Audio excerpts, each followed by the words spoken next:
আজকে তোমাদের সাথে একটা দুর্দান্ত জিনিস শেয়ার করব, মানে রেসিপি, বাট খুবই লোভনীয় জিনিস, যেটা সকলেরই পছন্দ।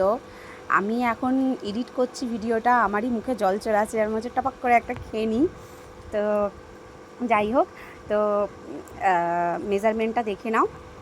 ওই ছোটো গ্লাসের 2 গ্লাস বেসন দিয়েছিলাম, আর 2 গ্লাস জল। তো একটা স্মুথ ব্যাটার বানিয়েছিলাম, না বেশি তোমার কি বলবো ঘন হবে, না বেশি পাতলা হবে, একদম ঠিকঠাক ব্যাটার, মানে মেজারমেন্ট ঠিক থাকলে ব্যাটারটাও ঠিকঠাক হবে।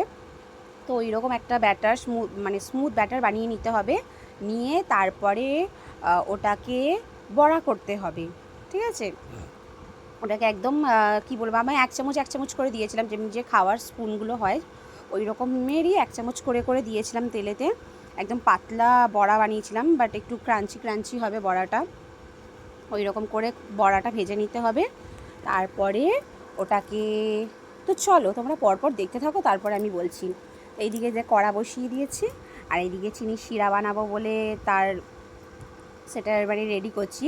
ওই ছোটো কাপেরই 2 কাপ চিনি, যতটা বেসন ততটাই চিনি, আর যতটা বেসন ততটা জল, আর যতটা বেসন ততটা চিনি, তার হাফ জল। যেরকম এই ছোটো গ্লাসের 2 গ্লাস চিনি দিলাম, আর 1 গ্লাস জল দিয়েছি। আর এই দেখো একদম ক্রাঞ্চি করে ভেজে নিয়েছি একদম।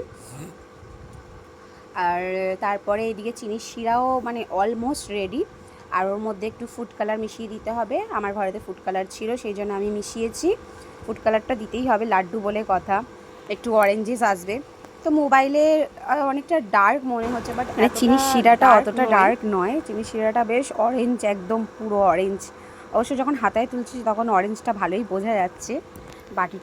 বাটিতে মানে কোয়ান্টিটিটা অনেক বলে ওই জন্য ডার্ক মনে হচ্ছে। তো যাই হোক, তো এই যে বড়াগুলো গুঁড়ো করে নিয়েছি, তার মধ্যে চিনির শিরাটা মেশাচ্ছিলাম, মিশিয়ে তারপরে কড়ার মধ্যে অল্প করে দিয়ে একটু মিলিয়ে নিয়েছিলাম। তারপরে কড়ার মধ্যে ওইদিকে তোমার 1 চামচের মতন ঘি দিয়ে দিয়েছিলাম, দিয়ে তারপরে বেসনের বড়ার গুঁড়োটা দিয়ে, তার মধ্যে চিনির শিরাটা দিয়ে ভালো করে, এরকম ফুটো ফুটোদের ছানটা হয় সেগুলো দিয়ে ভালো করে একদম প্রেস করে একদম পেস্ট করে মতন নিচ্ছিলাম, যাতে কোনো দানা দানা বা লাম্পস জাতীয় জিনিস যাতে না থাকে ওর মধ্যে, একদম স্মুদি হয় জিনিসটা। তো এই হলো, এই কটাই লাড্ডু হয়েছে। হ্যাঁ, এই কটাই বলছি কারণ পুরো মানে ছিনতাই প্রসেসে চলে গেছিলো, এত সুন্দর হয়েছিল, খেতে দুর্দান্ত হয়েছিল। আমার বড় প্রশংসা করেছে, শাশুড়ি মা, আমার বড় ছেলে, ছোটো ছেলে, মানে সবাই খেতে খুবই দুর্দান্ত হয়েছিল। সব তো কেয়া আছে, মা আছে, মানে এই করে খাওয়া হচ্ছে, এতই খেতে ভালো হয়েছিল। তো দেখো, এরপরে আমি রাত্রিবেলায় দেখাচ্ছি, তখন আমার বর খায়নি, মাত্র এই কটা বেঁচে আছে। হ্যাঁ, এই তো অবশ্য জিনিসটা ভালো হয়েছে, তাই জন্যই খেয়েছে, সবাই ভালোভাবে খেয়েছে।